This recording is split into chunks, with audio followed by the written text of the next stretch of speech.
Alright guys, it's your girl Bobby Pin and we are back. What you just heard, Brownstone's If You Love Me, and we have lead vocalist of the group, Miss Nicci Gilbert, on the phone right now. Hey Nicci. I'm great. How are you?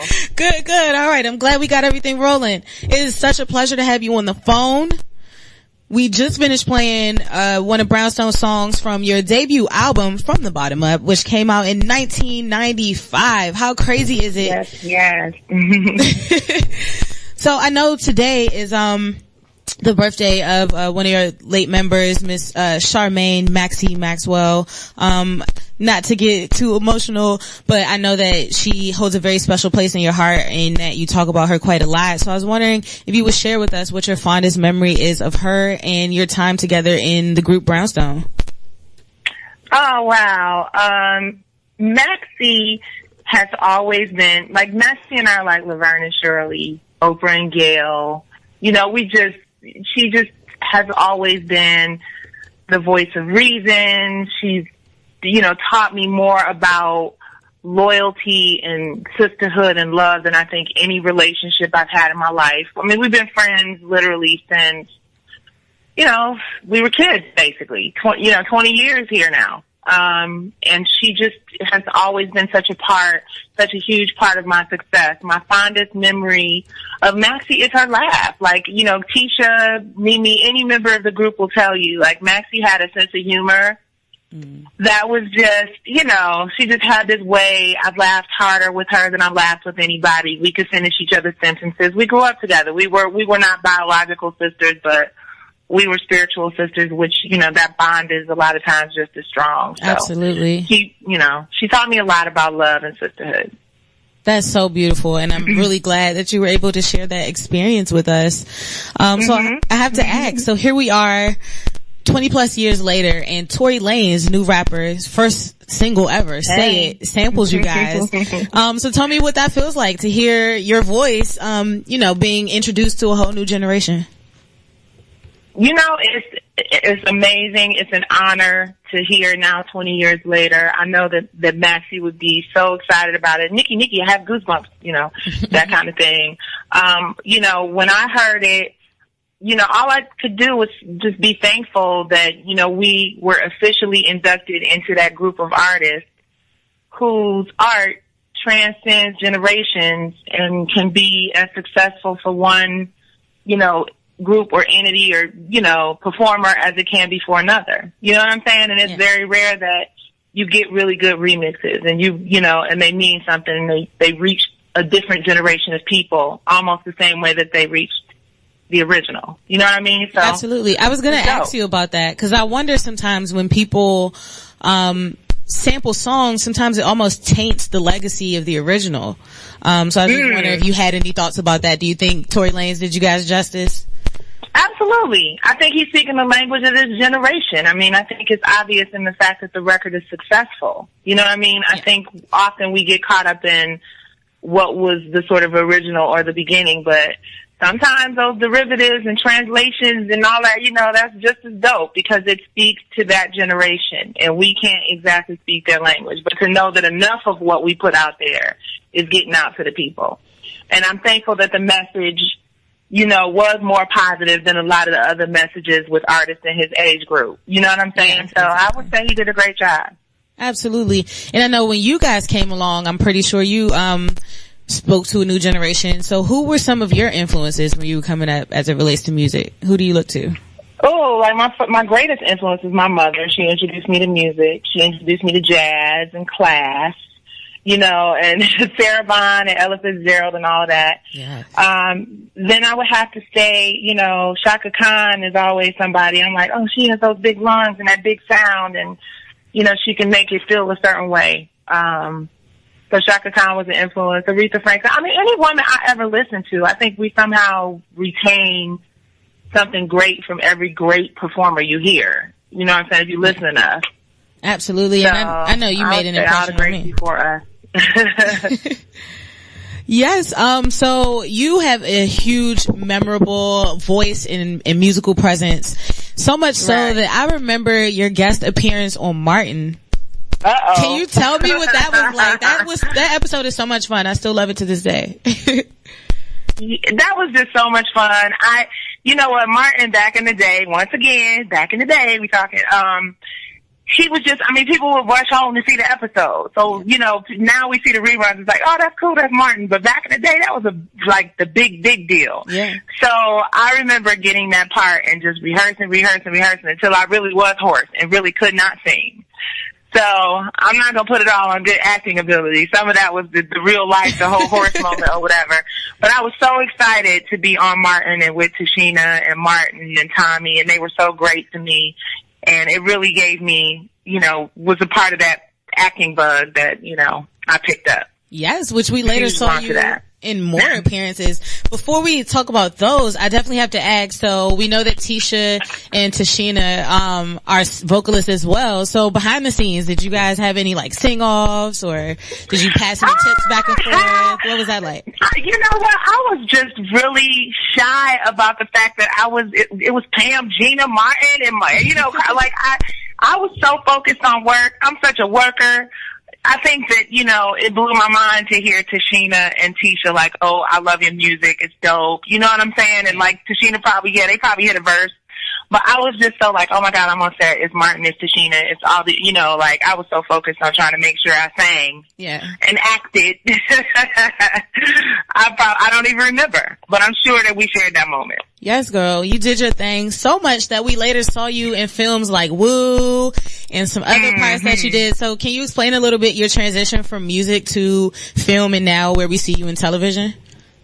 Yeah, I mean, I started out, a lot of people don't know, I started out wanting to be an actress first. I was in theater. I had the greatest drama teacher on the planet, Susan Story. Shout out Susan Story from Detroit. You know, she just took a group of kids. She created a drama program. So I went to college on a theater scholarship. So acting and that whole thing has always been something I've wanted to do. So, yeah, I mean, I thought, you know, okay, I've done the music thing, and that was kind of at the tail end of Brownstone. I was like, now maybe I can kind of cross over and start to become a multi-hyphenate and act and all the other stuff. So I definitely was actively pursuing the acting world in Hollywood. Awesome. I did not know that, so I appreciate you sharing that. Can we expect any more on-camera roles? I know you're doing your thing behind the scenes, but can we expect to see you in anything coming up? Absolutely. Absolutely. There are a couple really cool projects that, you know, one of which is my first scripted project. And I hope that the world will be seeing that very, very soon. It's based on a play I did called Soul Kittens Cabaret, a musical. Fantasia was in the show. Faith was in the show. Kind of my first directorial stage play moment. Okay. Well, we've adapted it into a series. So I'm really excited about, we're going into the table read phase and all of that. And I may have a few cameo moments in that. And then there's a few other things I can't talk about, but I'm really, really excited about. I can't go into it. I'm very excited about it, but it's not, you know, it's not 100% right now, but it's this close. And at some point we will definitely be able to share that. Absolutely. So in other words. But that's me acting, by the way. Okay, perfect. So in other words, that means, ladies and gentlemen, stay tuned to Miss Nicci Gilbert because she's doing her thing. Yes. I brought you on to talk to us about your new co-executive or executive production From the Bottom Up, which airs on Centric this Saturday, which I'm really excited to watch. You have an amazing group of women that you're bringing together. So can you kind of tell us the premise of that? Absolutely. From the Bottom Up is, you know, such a labor of love for me. It's a series that came to me at a time when I was quite honestly at my bottom. I mean, you know what I'm saying? Like, in the transition between R&B Divas to what we're doing now, I mean, there were some very real struggles and some very real come to Jesus moments that I had to have with myself. So, creatively, I like to be honest in how I tell my story and how I work to provide platforms for other people to tell their story. So I was like, you know, what's real for me is real for my friend Stacey J over here who just lost her job. You know, it's real for Sarah Stokes who called me and was like, hey, I'm in jail. You know what I'm saying? And I was like, how is it that we can share these stories, which is what I'm always for, sharing honest, real stories that entertain us and hopefully uplift us. You know what I mean? So that's kind of where From the Bottom Up came from. I was in that space myself. I looked around. I realized that, other women that I knew and really cared about were in that space. But this time around, I felt like it was more important for me to be involved behind the scenes so that I could be very actively involved in, the end result of what the public sees, and not in the front of the camera. Absolutely. So for those who don't know, Nicci Gilbert is also responsible for R&B Divas franchise that we saw on TVOne. How will this show be different? I don't think that it will be that. Okay, let me make sure I say this right because I know people take bits and pieces. The intention that we started with R&B Divas, I cast the show. We were all friends. Some of us were friends for a very long time. We had never had any of the issues that some people saw unfold, throughout the series. We were all just very good friends who wanted to, rebuild our careers, relaunch our careers, support our families. And it's a very similar tone in terms of, what the series started off as. The way that it's different is because I am a real partner in this and, I had the amazing blessing of being able to partner with Queen Latifah and Flavor Unit and Centric, which is the network designed for Black women. Everybody involved in this partnership has a very clear vision of something that empowers and uplifts and gives women a second chance and tells real honest stories. So I feel like the difference is that the entire team is on the same page with the same vision. And that vision that we have for R&B Divas, which is very similar to what we have for this series, will continue throughout the season and the franchise as it grows. Absolutely. So, you kind of hinted towards it. So, I gotta take it there. I know that there was some legal disputes over, the R&B Divas franchise as it related to Hollywood Divas, and there were claims that you and Faith Evans were left out of the spinoff. And where did things kind of end up with that dispute? Because I've noticed that. Well, I have to be very careful, and I don't even like the idea of going back into the space of legalities and stuff like that. But I will say that series is produced. I believe Carlos King produces that series with TVOne and Think Factory Media, who were our partners in R&B Divas.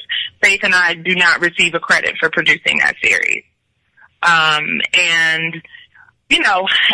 lost Maxie around the same time that stuff was going on, so it all just became a blur, and I just wanted to all disappear, never to return. And that's kind of how I think about the process. Okay. So there's not much more to say about it other than that. Okay, well, I'll just leave it with, I enjoyed the series. I got to meet quite a few Divas, Monifa, Selena, Be More Brave, reached out to me today to wish me good luck in interviewing you. She said you're a total sweetheart, so I definitely wanted to make sure that I share that on air. I like Brave. Yes. She's dope. She's dope. And go ahead. No, I was just going to say, and I want to be clear, for everyone, the R&B Divas franchise was, and I think still has the potential to be, a really amazing franchise. And there were so many great, women associated with that show who were either introduced or reintroduced or whatever. I don't regret any part of what it was for me. I don't think anybody would regret any part of what it was for them, because it did bring, some really talented women back into the public eye. I hope that should the opportunity come to revive the franchise or do it again, I hope that we just consider what we started in season 1 of ATL and get back to that. And I think that it could be great all over again. But I wanted to be clear, I hold no grudge against those women, not one of them, or the series itself at all. Very beautiful, very beautiful. So I'm just curious, how did you link up with Queen Latifah in this project? Oh, Lord, that was God. Relationships, I pride myself in being, I don't do everything right at all. I learned a lot of hard lessons. I was a hard head and a big mouth, for a lot of my career. Oh, you sound like me. I listened. I mean, that's how we break through, right? Yeah. Your way is the right way. But I was lucky enough to be one of those people who had connections with people who kind of knew who I really was at the core, and it was about picking up the phone and saying, hey, Shakim, look, hey, you know, things have been a certain way. I learned some valuable lessons. I want to put those into, you know, great content. I was able, by the grace of God, to have, you know, relationships with really solid business partners who understood the vision even before R&B Divas, you know, who were gracious enough to come on board and support me in kind of putting this show together. The uniqueness of this situation is that we own the series, Flavor Unit and I, and license the series to this amazing network that's about empowering women. And, you know, it's the little show that will hopefully prove that we can have great content that doesn't, you know, set us back 50 years or 100 years, I'm sorry. You know what I'm saying? And truly entertain and empowers people. Absolutely. So, I think that was a long answer to a short question. No. That's what I want. I want to get to know you. That's what we're doing right now. We're providing this platform for your fans and everybody who's going to tune in this Saturday, the 16th, Centric. Yes, from the bottom up, guys. Make sure you tune in. It's such a pleasure to have you, Miss Gilbert. Thank you. If you can hang out for a second, I want to play a song and then we'll come right back to you. Can I have some more time? Absolutely. Exciting. Thank you. We'll be right back, guys. Thank you.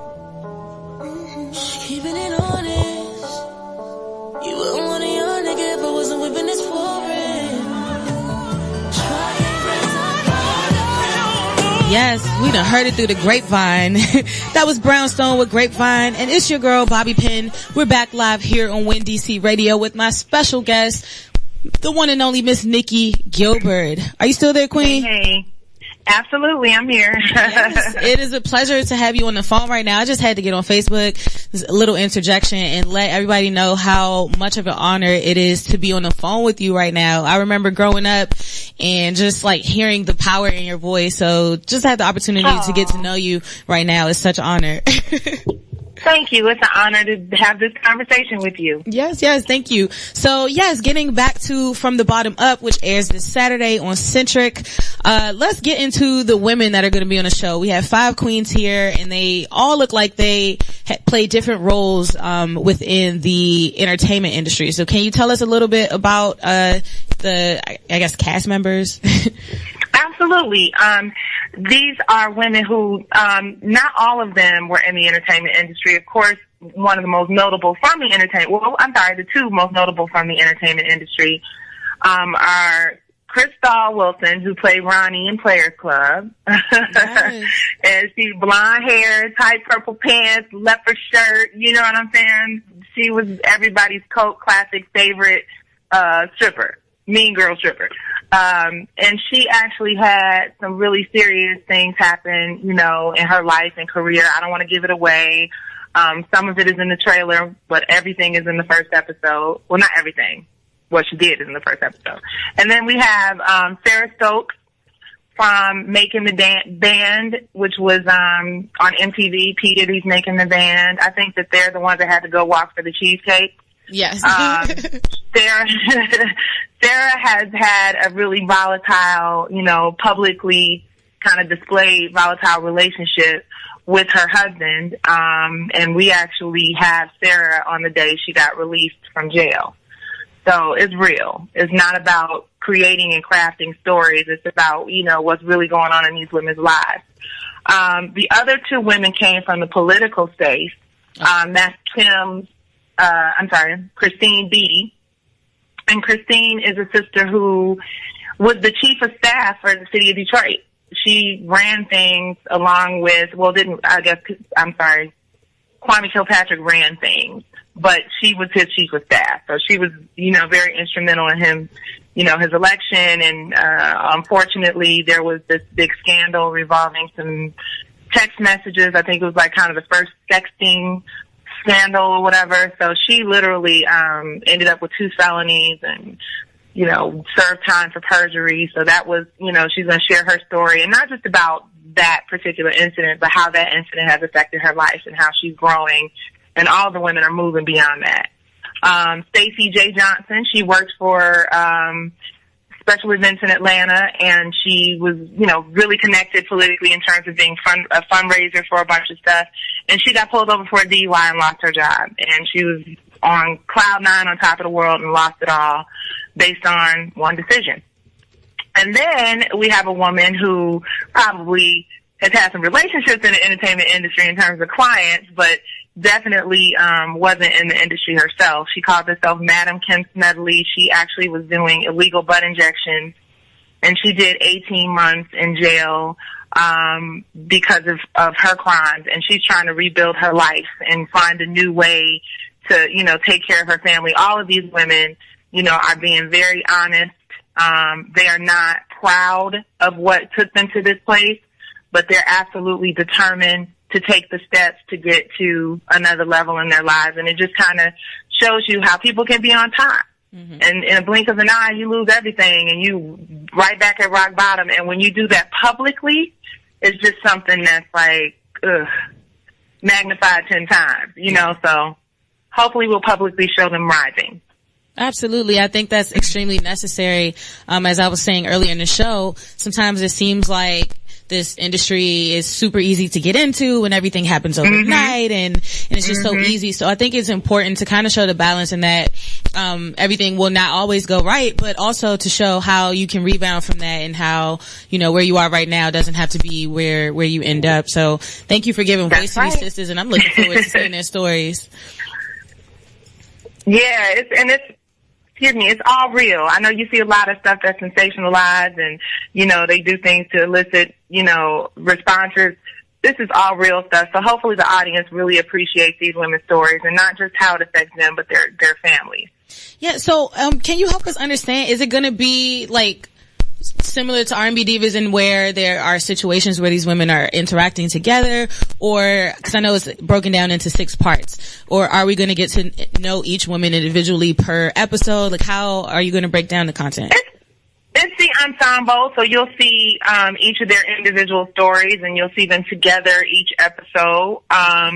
You know, again, we didn't say, hey, why don't we, you know, I mean, other than the obvious things, you know, they plan, you know, and meetings so that they can kind of check in on each other and kind of hold each other accountable, whatever the case may be. But this isn't some forced interaction. Okay. You know, this is legitimately a group of women who are connected and have friendships, you know, by virtue of, you know, each other, and thought it would be good to come together. And I obviously brought the women together collectively, but Stacey had a good relationship with Christine. She actually introduced me to Christine.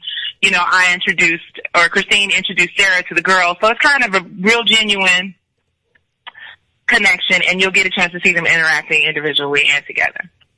Absolutely. So I'm looking forward to that. Again, tune in this Saturday, Centric. I believe it airs 7 p.m. 10 p.m. Yes, indeed. Yeah, so set those DVRs, put it in your iPhone, do whatever it takes. Make sure that you are tuned in. Again, we were here with Miss Nicci Gilbert. Thank you so much for calling in, Queen. Thank you for having me. Thank you for having me. Thank you so much. Take care. You are so welcome. God bless. Thanks.